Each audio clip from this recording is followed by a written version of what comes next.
Kaya magandang umaga po sa inyong lahat, sa ating mga mga bisita na ngayon po andi dito, kapiling natin. Ang kapatid nila Ate Sally, no? Si Dikong at saka si Mirna, asawa ni Tony. Yan. Mga dating tagalibis na nakatira dito. Then may mga bisita rin tayo sa likod, no? Hindi ko lang alam ang pangalan. Ellen, okay? Sa taas yata, ewan ko kung merong ano. Muli, sa mga naka-tune in, papurit pasalamat sa Panginoon sa ating pong pagsasama-sama ngayong umaga. Well, no, sabi nga, no, napakabilis ng panahon. Ilang days na lang, Pasko na naman, no? Pasko ng pagkabuhay ang ibig sabihin. Hindi po yung Christmas, ano. Then, ilang araw na rin lang, Valentine's Day. Wow. So, nakikita na natin ang iba't ibang definition ng pagmamahal, what is love, how you show your love, and anything about love. No? Yan yung mga trending ngayon sa ating kapaligiran. Nakikita natin yan. At sa isang lalaki, no, na nanliligaw sa isang babae, maybe there is something na nakita mo dun sa babae, bakit mo siya niligawan? Diba? Tama ba? Diba? Maaaring siya'y lovely, bukod sa maganda, siya, kasundo mo siya, pagkasama mo siya, masaya ang feeling mo. No? Feeling mo, mabubuhay ka nang wala yung mga tao sa paligid mo. Basta kasama mo lamang siya. And that is love that we are expressing it to our opposite sex. Diba? Then, ang babae naman, syempre, meron ka ring basihan, meron ka ring nakitang magandang traits doon sa lalaking nanligaw sa'yo, bakit mo siya sinagot at pinakasalan.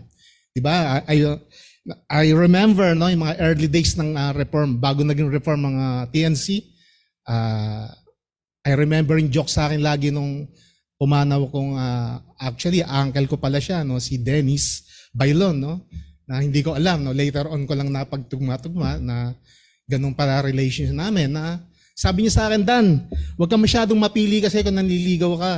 Sabi niya sa akin, kung pipili ka ng niligawan, di baling Christian, basta maganda. Yun ang sabi niya sa akin.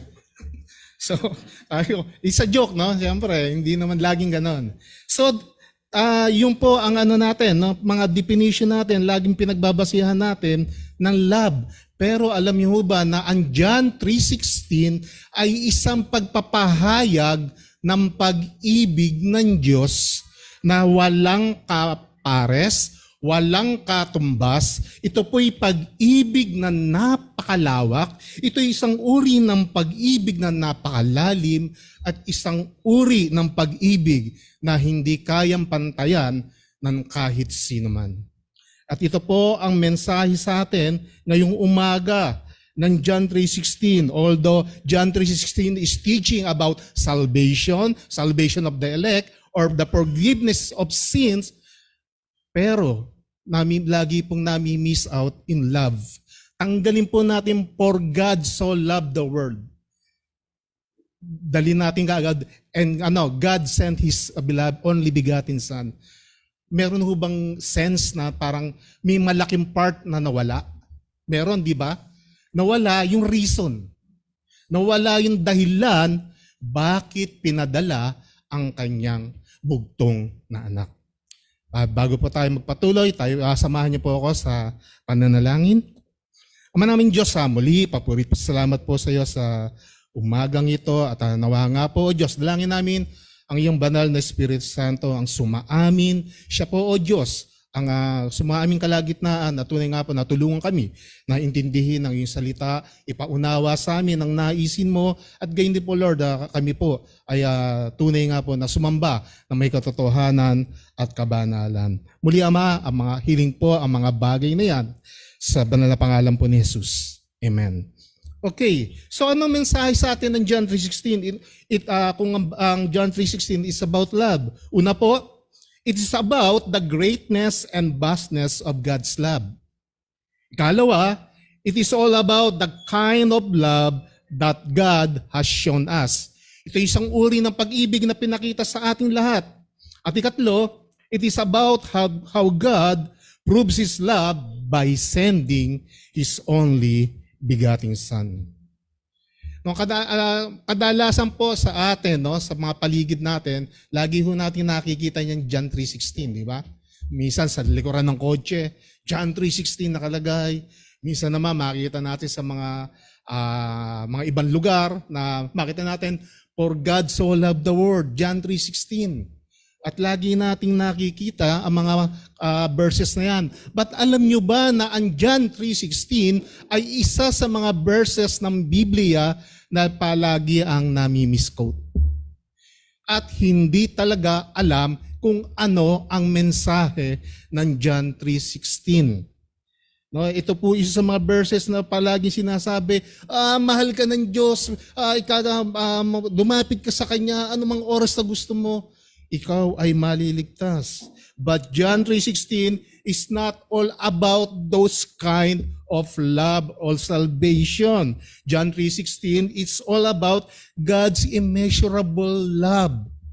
Hindi po ako against na sabihin nyo, yes, nagtuturo siya ng about salvation, but the number one of pinaka-message niya, it's about love. The love of God. It's all about the nature of God's love. It's a perfect love. Hindi ito yung pag-ibig ng isang tao o ng isang lalaki sa kanyang opposite sex o ng isang magulang sa kanyang anak. Higit pa doon po ang pinapakita ng John 3:16. Imagine isang mundong makasalanan. Ano sabi? Ganun na lamang ang pag-ibig ng Diyos. Kaya mo bang ibigin ng isang tao na ninakawang ka, inaaway ka, sinisiraan ka sa kapitbahay mo, tapos kung ano-anong mga hindi magaganda ginagawa sa'yo, then lalapit ka sa kanya, o kakatok ka sa bahay niya, sabihin mo, I love you with the love of the Lord. Kaya mo bang gawin yung bagay na yun? Pero dito sa John 3:16, God shows His love sa mga taong ganong uri ng tao, sa ganitong uri ng taong katulad kong makasalanan, sa mga taong katulad yung makasalanan, at sa mga tao na mga palagi ang sumusuway sa kalooban ng Diyos. It's all about the quality of God's love. No, pinapakita sa atin dito ng John 3:16 na kahit na ang tao ay makasalanan, lubog sa kasalanan, namumuhay sa kasalanan, still God show His love. Pinakita niya na mahal niya tayo. So ang argument, mahal ko naman ng Diyos. Minahal ko nga siya. Siya dapat mahalin niya lamang ako. No? Yan ang mga karaniwang argument ng mga tao, especially doon sa mga tao na naniniwala na anytime ay pwede siyang lumapit sa Diyos anumang oras ang gusto niya. Sa 1 John 4:19, 1 John 4:19, tignan po natin yung argument o sagot sa argument na, well, minahal ako ng Diyos kasi minahal ko siya. Sa 1 John 4:19, and I will reading it in a ESV version. We love because He first loves us. So mga kapatid, di mo pwedeng gamitin argument na kaya minahal mo ang Diyos dahil ikaw ang unang nagmahal sa Kanya, kaya Kanya minahal. Hindi, no? Minahal ka muna ng Diyos, tinanggap ka muna ng Diyos sa Kanyang harapan bago ka natutong magmahal. Either it's a love for your brother, sister, or sa mga kapatiran, love for the church. Natutunan mo ang mga bagay na yan dahil Christ set us an example. Pinakita ni Kristo kung paano ang pagmamahal. Ano ibig sabihin ng pagmamahal. So this is the message of John 3:16. Di ba napakadakila, napakalawak, napakalalim, at walang kaparis na pagmamahal ang pinakita sa atin. No, kung sa paligid natin ngayon, tanungin mo, define love. Di ba? May magdi-define. Love is feeling. Di ba? Sasabihin gano'n. John Lennon po yun. Yan ang kote. Tapos si Boy George, anong love sa kanya? Love is love. Di ba? Sa culture club. So, iba't ibang definition, and yet, walang makatama sa tamang definition ng tunay na pag-ibig. Bakit? Kasi nga perfect ang love ng ng Diyos. Perfecto ang kanyang pagmamahal, walang kaparis. So hindi mo kayang tumbasan ng salita na ating maiisip ang pagmamahal na ito. Ang mundo'y makasalanan and yet nakatanggap ng napakabuting pagmamahal na sa pinakita sa pamamagitan ng pagpapadala ng kanyang bugtong na anak. Well, marami sa atin ang patuloy na nagsasabing siya'y nagmamahal pero selected. Di ba? Ang daling mahalin ng mga taong kaklose mo. Ang daling mahalin ng mga tao na pag nagkatampuhan kayo, sandali lang, okay na kaagad kayo. Pero napakahirap mahalin ng isang tao na isang taon na hindi niyo pa rin malimutan ang hinanakit niyo sa isa't isa. Di ba? May mga taong ganon. And yet, sasabihin mo, yes, nagmamahal ako, marunong ako magmahal. Pero ang pag-ibig ng Diyos ay hindi ganon. Sa kabila ng patuloy, paulit-ulit na pagsuway ng tao sa kanyang kalooban, sa patuloy na paggawa ng tao ng kasalanan, even tayong mga believer, huwag niyo hong sabihin sa akin, wala ho ditong nagkakasala na. Lahat ho tayo kahit believer na patuloy pa rin tayong nagkakasala. Maaaring iba sa atin, papunta pa lamang dito ay nakakomit na ng kasalanan. No, maaaring iba sa atin ay sa oras ng kanilang mga pagbabasa ng Biblia ay pinapasok ng evil thoughts ang kanyang isipan. Di ba? So, hindi wag po natin sabihin na tayo ligtas na sa mga ganon. And yet, ang pag-ibig ng Diyos ay patuloy pa rin binibigay sa kabila ng ating mga ganong uri ng kalagayan. John 3:16, it's all about an immeasurable love of God. It is about how God it shows us how great, how big, no, kung gaano kaperpekto ang pag-ibig na to at up to the point na ipadala niya ang kanyang kaisa-isang anak. So ano po ang dapat natin tandaan dito? If the greatness of God's love para sa atin ay hindi pala kayang pantayan, hindi pala kayang i-describe kung gaano kalawak ito. So how great is God's love? Ito po ay napakadakila kahit po ang makasalanang Israel ay naging recipient nito. God's love Israel. Bakit? Dahil ba sila'y malakas? Dahil ba sila ay mga masunuring tao? Dahil ba sila ay marami? O dahil ba sila ay kagalang-galang? Bakit minahal ng Diyos ang Israel? No, sa Deuteronomy chapter 7 verse 8.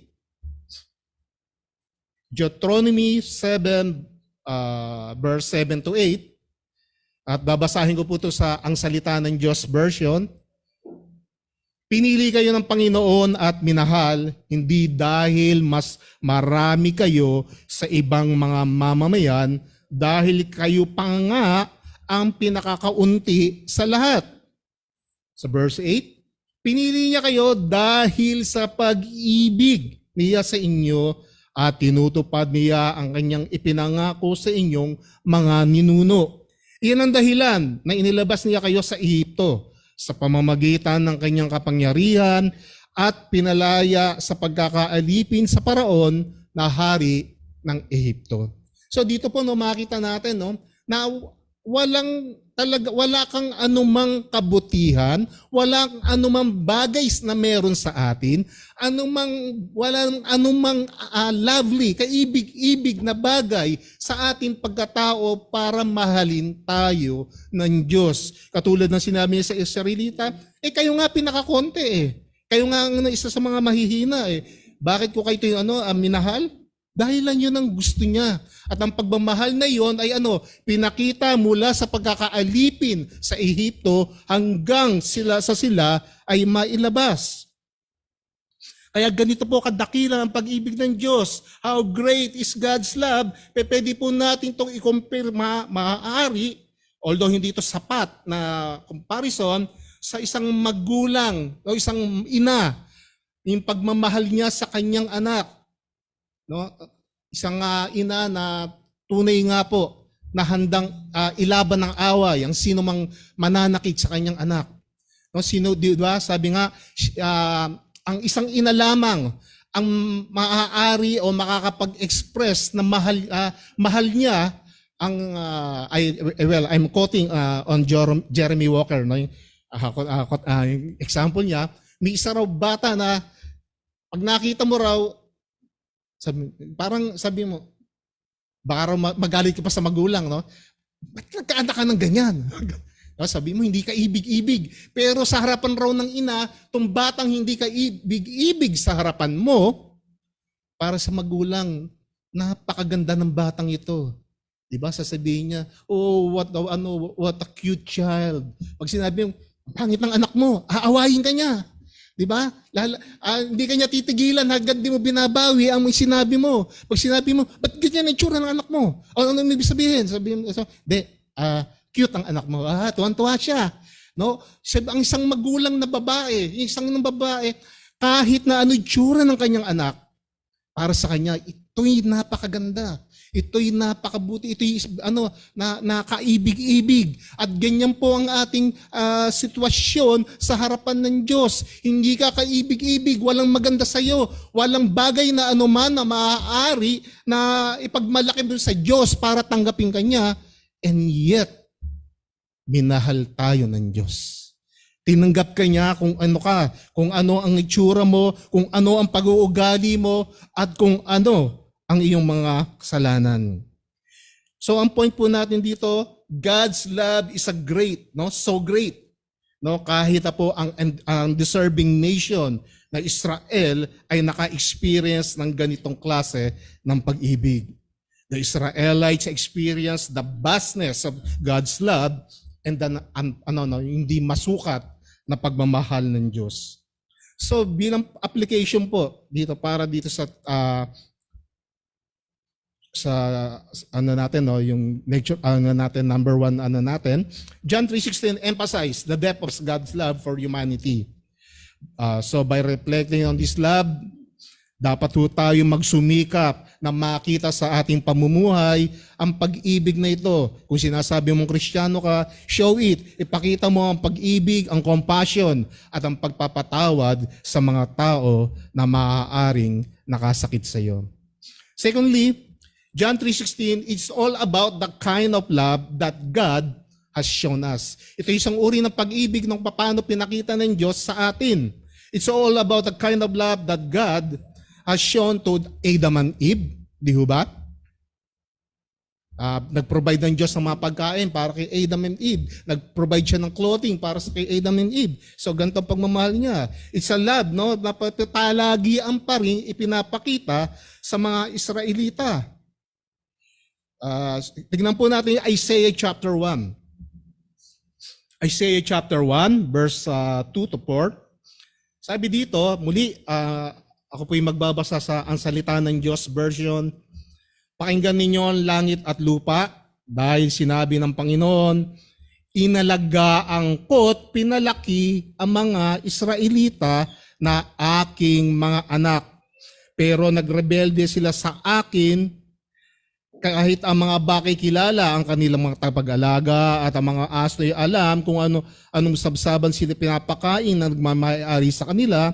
Pero ang mga mamamayan ng kong Israelita ay hindi nakakakilala sa akin. Sila ay bansang makasalanan, mga taong punong-puno ng kasamaan, lahi na mga gumagawa ng masama at mapaminsala. Itinakwil nila at ikinahiya ang Panginoon, ang banal na Diyos ng Israel, at siya'y tinalikuran nila. So ito po isang pag-ibig na patuloy na pinapakita sa mga Israel, hindi lang kay Adam and Eve, hindi lang kay sa mga Israelita. It's a love na pinakita rin. Ito yung pagmamahal na pinakita sa atin ng mayroong katibayan. Diba? Itong pag-ibig na to, hindi lang sinabi na mahal kita. No? Muli, no, sa isang nagliligaw lalaki at babae, I remember ng mga early, mga makalumang pamamaraan, paano nanliligaw raw mga lalaki dati? Ibibigay ko sa iyo ang langit at lupa, di ba? Ang ganon. Ibibigay ko sa iyo ang araw at mga bituin. I hope, Kevin, na nag-express ka ba ng ganon? So, no, ganon, no? Sinasabi nila, ibibigay ko sa iyo ang araw, ibibigay ko sa iyo ang bituin. At nung si babae, bilib na bilib. No? Yes, sabi niya, kaya sinagot niya lalaki. Pero hindi po gano'n, no? It's a love shown to us with the proof. Hindi yun ang proof. Ano po ang proof na pinakita sa atin? 1 John chapter 4 verse 10. 1 John chapter 4 verse 10. And I will reading in a ESV version. This is love. Not that we have loved God, but that He loved us and sent His Son as an atoning sacrifice for our sins. So dito pinakita ng Diyos yung pagmamahal niya sa paanong pamaraan. May proof, hindi lang po provision ng mga kinakain nyo sa araw-araw, hindi lamang provision na natatanggap nyo para sa kaligtasang pisikal. Meron siyang proof na pinadala at ito ay ang kanyang anak. And sent His Son as an atoning sacrifice for our sins. Siya po ang kabayaran, siya po ang ibinigay na sakripisyo para sa ating kasalanan, sa ating mga kasalanan. Pinadala niya ang kanyang anak. So ito pong pagpapadala na to ng kanyang anak sa atin, He sent us His beloved Son. Ito po ay isang uri ng pagmamahal na walang katumbas o walang makakatapat. Pero nakakalungkot po, no, na paano po nag-react, kung paano tinanggap ni Adam and Eve ang pag-ibig na to, paano tinanggap ng mga Israelita ang pag-ibig na to, ginaya po natin sila. We choose this world instead of God. Imbis na i-appreciate, imbis na mabuhay na may kasiyahan, imbis na itanggapin ng may kagalakan ng pag-ibig na pinagay sa atin ng Diyos, we still choose to rebel. Diba? Tayong mga generation ngayon, tayo'y namumuhay sa generation na parang wala ng Diyos. Romans chapter 3 verse 10 to 18. No? Romans 3 chapter 3 verse 10 to 18. Babasa lamang po ako ng 3 verses. Sa Romans 3, 10 to 12. Romans 3, 10 to 12, gaya ng nasusulat, walang matuwid, wala kahit isa. Wala isang nakakaunawa. Walang humahanap sa Diyos. And verse 12, lahat sila'y lumihis ng daan, sumasama-sama silang nawalan ng kabuluhan. Walang gumagawa ng mabuti, wala kahit isa. So mga kapatid, this is how we reacted, how we accepted God's love. No, nagkanya-kanya ang mga tao, imbis na pasalamatan ng dakilang Diyos dahil sa pag-ibig na yon, ang pinili ng tao ay ang mundong ito. Nagkanya-kanya sila. And note yet, even kahit na po ganito ang naging response natin sa kabutihan ng Diyos, pinakita pa rin ng Diyos ang kanyang pag-ibig sa mga makasalanan. See how great God's love is? Napakalaki, napakadakila. At wala nga pong tunay na makaka-describe sa pag-ibig na to. And then lastly, it is about how God proves His love by sending His only begotten Son. So dito po makita natin, no, yung pag-ibig ng Diyos. Sinabi ng Diyos na mahal ka niya, may proof kagad, may action. At anong aksyon ang ginawa ng Diyos? He sent His only begotten Son. Ang pagparito po ng ating Panginoong Jesucristo ay hindi lamang po para mamasyal. May purpose.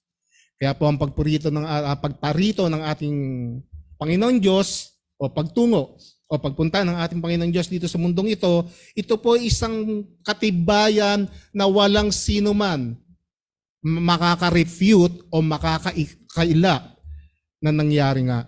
It's a irrefutable evidence ng pagmamahal ng Diyos. God proves His love to us, not by words. Hindi lamang siya puro salita na kagaya ng ibang politiko. Pag siya'y nahalal, ito ang gagawin niya. Pag siya'y nahalal, ito ang gagawin ko. Pero pag nahalal na, Nalimutan ang kanyang mga pangako dahil sa dami. Pero ang Diyos hindi po ganun. No, pinakita niya, dahil mahal ko kayo, eto ang aking aksyon. Eto ang katibayan ko. Darating ang aking anak diyan sa inyong kalagitnaan. So Romans 5:8, no, isa sa mga proof ng pagmamahal ng Diyos sa atin. Romans chapter 5 verse 8. At babasahin ko po ito sa Filipino Standard Version, FSB. Subalit ipinapakita ng Diyos ang kanyang pag-ibig sa atin na noong tayo'y makasalanan pa, si Kristo'y namatay para sa atin.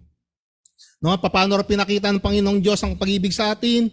Nung ikaw ay sinner pa, hindi mo naranasan ang pag-ibig ng Diyos nung ikaw ay maging Kristiyano na. Nung tayo'y namumuhay pa lamang sa kasalanan, ipinakita na ng Diyos ang kanyang pagmamahal. Ipinadamana ng Diyos ang kanyang pag-ibig. Sabi nga dito, si Kristo'y namatay para sa atin.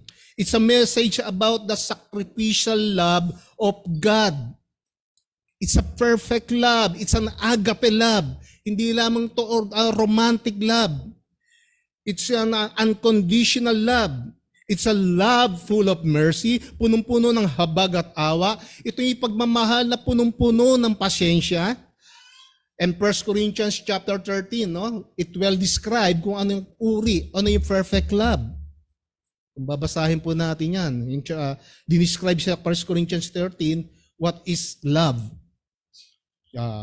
It defines that love so well, and Jesus coming to the world, no, was not a visit. Christ came to this world, no, para mamatay para sa mga makasalanan. To die on the cross on our behalf, sa ating bilang kapalit natin. And I prefer na gamitin po ang term na replacement, not as a ransom. Sa Biblia po, lagi niyo mababasa, Christ died for the sinner as a ransom for many. Sa Mark, di ba, binanggit yan. Pero I prefer po na gamitin ang word na replacement kesa sa ransom. Bakit? Sa Greek po, ang ransom ay litron. In a Greek word. At translated into English, meaning ng litron, price of release, or some paid for redemption.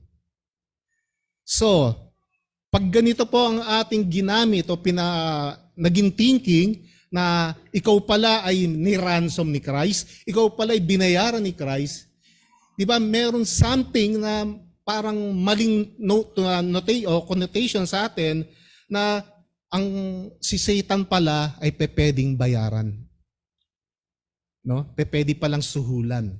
Kasi merong value merong halaga. Pero sabi nga natin, God's love is so great. So paano mo sasabihin napakadakila ng pag-ibig ng Diyos kung pwede ka palang tubusin mula sa kasalanan? No? So I prepare the term replacement. Ang ibig ko sabihin dito, imbis na ako mamatay sa krus, si Kristo ang sabi niya, babayaran ko. Hindi. Sabi niya, tanggalin mo si Danny dyan, ako ang ipalit mo. Ako ang mamamatay para sa kanya. Hindi siya ransom, hindi siya yung pantubos, kundi imbis na akong mamatay sa aking kasalanan, sabi ni Kristo sa Ama, Ama, tanggalin mo si Danny dyan, sa kamatayan, ako ang ipalit mo. So yung po ang mas pinipili kong term, kapalit, hindi ransom at hindi siya pantubos, kundi palit, ipinalit. No? Ikaw ay ipinalit. Para ngayon, balitang-balita, huhulihin si Pangulong Duterte ng ex-President Duterte dahil sa mga violation niya at ng ICC yan dyan na. So paano natin ma-i-apply yung gano'n? Then sasabihin ni Pangulong Bongbong, ICC, wag niyo na panghulihin si former President Duterte. Ako na lang ang hulihin nyo at ikulong nyo para sa kanya. Ipalit, no? Ako ang ipalit nyo. So parang something like that. At yan po ang pinapakita sa atin dito. Si Kristo po ay hindi pantubos, kundi ipinalit sa kasalanan ng mga tao. We can only escape enslavement from Satan not by paying our debt to Satan, but paying our debt to God. Kay Kristo po tayo may utang, kay Kristo po tayo nagkakautang at hindi po kailanman kay Satan. Kung ganito po ang magiging kaisipan natin, lalabas po na si Satan o si Christ at si Satan ay parang co-equal, na parang nag-uusap. O sige, itong kapatid na itong the neighborhood church, Christ, bayaran mo at i-release ko sila sa kanilang kasalanan. No, hindi po ganon. Ang sinasabi, pinapakita po sa atin ng Biblia, ang isang makasalanan ay nakawala mula sa pagkakailipin niya mula kay Satan dahil ipinalit ni Kristo ang kanyang sarili. No? Alalahanin po natin si Satan, meron siyang kapangyarihan sa mga makasalanan for a short period of time. Maikli lamang po at sisirain, puputulin, ititigil ng Panginoong Jesucristo ang kapangyarihan nito na Satan over sa mga makasalanan sa kanyang muling pagbabalik. So, wala pong kapangyarihan si Satan sa atin para i-hold tayo. Wala ho tayong utang sa kanya. Sa Diyos tayo may utang dahil tayo'y nagkasala sa Diyos at hindi kay Satan. Ang Diyos ang lumalang sa atin, kaya tayo ay may pananagutan sa harapan ng Diyos. At kung sasabihin mo na binayaran ni Christ ang iyong pagkakasala, it's something na mayroong kababawan. Nawala yung depthness of love. So I prefer the term replacement or pinalitang kanya mula sa krus ng kamatayan. So anong point natin dito? We are already sentenced to die dahil sa ating mga kasalanan. But Christ came not to pay the ransom, not to pay your Satan, to release you from your debt, but Christ came in exchange, kapalit ng kanyang buhay para sa iyong buhay. Christ is your only replacement on the cross. Siya lamang kaisa-isang kapalit natin maaaring pumalit sa iyo sa iyong mga kasalanan. Bakit? Dahil si Kristo lamang po ang perpektong kapalit para sa mga kasalanan ng mga elect. Dahil si Kristo lamang po ang perpekto na nakasatisfy sa galit ng Diyos laban sa mga elect. At si Kristo lamang po ang nakasatisfy ng hinihingi ng batas. It is only Christ, the perfect sacrifice, dahil siya lamang po ang tupa na walang bahid ng dungis. He is the only lamb worthy to be sacrificed for the sins of the elect. So yung pong natin dito, sinasabi natin dito, God's love is so great and no one can deny this love. God proved His love to the elect by giving His beloved Son Jesus Christ to stand for you on the judgment throne of God and to die on the cross because of your sins. Ang isang tao na rebelde sa Diyos, ang isang tao na hindi tapat sa covenant niya sa Diyos, ang isang tao na sumasamba sa Diyos-Diyosan, nakasumpong ng kapatawaran sa pag-ibig na ito ng Diyos. See how great that love para sa kanyang mga elect. So ano ang challenge sa atin ito? Para sa mga tao na nagsasabi, o mga tao ngayon na hanggang ngayon wala pang tunay na relasyon sa Diyos o sa ating Panginoong Jesucristo, John 3:16 does not teach that Christ died for all sinners. Wala pong sinabi sa John 3:16 ang Panginoong Jesucristo na namatay para sa lahat ng makasalanan. So, repent. Magsisi. Ito ang panawagan ng Biblia. Ito ang palagi ang sinasabi ng Biblia. Ito ang mensahe ng Biblia. Repent and submit yourself to the Lordship of Jesus Christ. Repent. Sa Book of Acts, laging sinasabi ni Pablo, repent, magsisi. Magsisi sa mga kasalanan natin. Mark 10 verse 45. Mark 10 verse 45. Pasamantala natin tignan. Will be reading on ESV version again. For even the Son of Man came not to be served, but to serve, and to give His life as a ransom for all, for many, para sa marami. At kung ikaw yung tao nagsasabi na pwede mong piliin si Kristo o i-reject si Kristo, mga oras na ito ang hamon ko sa iyo. This is my challenge. If you are this is a kind of person that's saying you can accept Christ or reject Christ, you choose Christ now.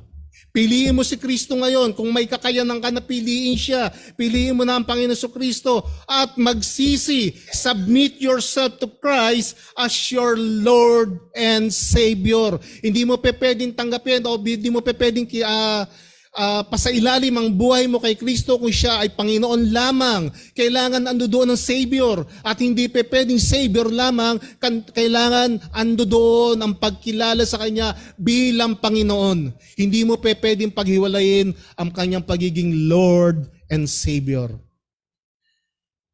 Ang ibang tao ginagawa to because of takot sila sa accountability. Because if they accept Christ as their Lord, it means they have an accountability. And if they only accept Christ as their Savior, pinapakita na wala pala akong kakayanan na iligtas ang sarili ko. So dapat palagi ang magkasama yon. So sa mga mananampalataya, sa mga believers na nagsasabi na siya'y mananampalataya na, for the believers, this will encourage us to share the gospel with all people. Bakit? Dahil meron tayong assurance ng ating Diyos ay ililigtas ang kanyang mga elect sa pamamagitan ng pagpapahayag ng salita ng Diyos o sa pamamagitan ng pagbabahagi nito. Mga kapatid, ito yung lagi kong sinasabi sa mga nagtatanong sa akin, how can I prove na mayroon Diyos hindi gagamit ng Biblia? Sabi ko sa kanila, pwede niyong patunayan na may Diyos kahit di gagamit ng Biblia, but I strongly discouraging you, brothers. Sabi nila, why? Because without the Scripture, there is no conversion. And what is the use of winning the debate kung hindi naman maliligtas ang iyong kausap?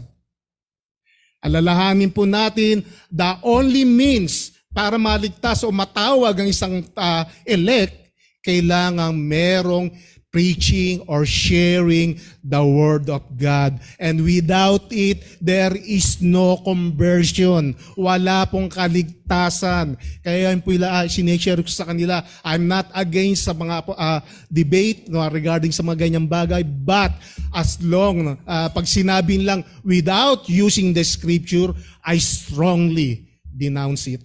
Hindi ako pumapayag. Bakit? Kasi salvation is coming, your faith is coming from the hearing the Word of God. So that's my reason. Then, if we say our love for others, let us put it into action.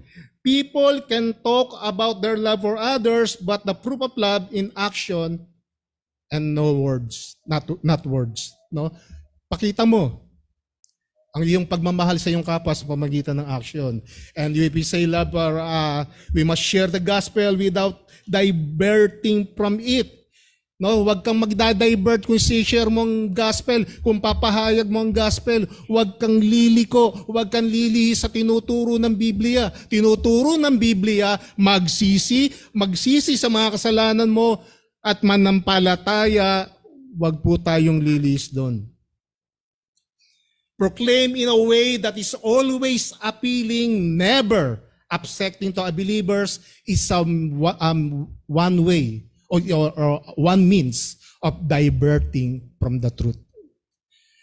pahayag mo salita ng Diyos at nahihiya ka na masagasaan ng kasalanan ng mga nakikinig at sasabihin mo na at imemelo mo na mahal ka ng Diyos kahit namumuhay ka sa kasalanan, it's a kind of diversion sa katotohanan na tinuturo ng Biblia. You can say, you can tell to that person, you are living in your sin and the judgment of God is already waiting for you. Hinihintay na lamang pagkakahatulan. At once, sabi nga, di ba, once na naubos ang patience ng God sa atin, sa mga makasalanan, nakakatakot ang kakahinatnat mo. Saan ka kaya mapupunta? No one can escape the judgment of God. So bilang practical application po, God's love is giving us an opportunity, therefore, to turn away from our sin and to turn to God instead of continuing to offend Him. We must plead for forgiveness and seek to please Him. While there is yet life, that is still possible. Sabi nga, habang buhay ka, may pag-asa. So repent and turn to God. The verse states, John 3:16, whoever believes in Him shall not perish but have eternal life, emphasizing the inclusivity of God's love and salvation. So Christians, let us reach out to people from all walks of life, sharing the message of hope and redemption. No, wag mo natin sabihin, ito elekto, ay ito hindi elect, ay ito elect, ito hindi. Hindi po natin alam kung sino mga elect. So let us share the gospel. Then lastly, John 3:16 is challenging us to live a life that reflects the love of God, embracing the gift of salvation through faith in Jesus Christ, and sharing the message of faith and repentance with others. Gawin po natin mga kapatid ng mga bagay na to. Huwag po natin kakalimutan na ang John 3:16, it's all about the greatness of God's love. So in conclusion, quote ko po si William Burgstede, sabi niya, John uses the word world, ginamit raw po ni John ang salitang mundo, to show the mystery and fullness of God's love, which is not limited to any race, region, or time. Jesus is not suggesting a universal atonement. Ulitin ko, no? Jesus is not suggesting a universal atonement. He died for those whom God chose to believe in Him and in whom He works saving faith as a gift of grace. Still, God loves us sinners and has provided a way of salvation for a vast host of fallen people. Maraming maliligtas, maraming tao na magre-respond sa gospel. Pero muli mga kapatid, hindi lahat ay magre-respond sa Biblia o sa panawagan ng Biblia. Tayo po'y manalangin.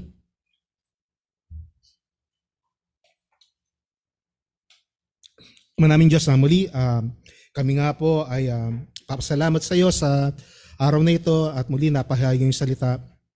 Nawa nga po Ama sa maikling oras ng pagpapahayag na ito, ang mga katotohanan na ninanais namin na marinig at ang mga katotohanan ay magsalita sa aming mga puso't isipan nang sa gayon po Ama ay tunay na ang panambahan na ito ay hindi mauwi sa wala at ito nga po Panginoon ay mapagpala ang aming mga kaluluwa, napagpala ang bawat isa at ito nga muli ay magpatatag sa aming pananampalataya bilang mga Kristiyano. Nawa nga po o Diyos, gamitin mo ang pagpapahayag nito sa pagliligtas pa ng mga tao na alam po namin na iyo pong tutugunin sa iyo pong oras na itinakda. Muli po, Ama, kami po yung nagpapasalamat at nagpupuri sa iyo sa banal na pangalan po ni Jesus. Amen.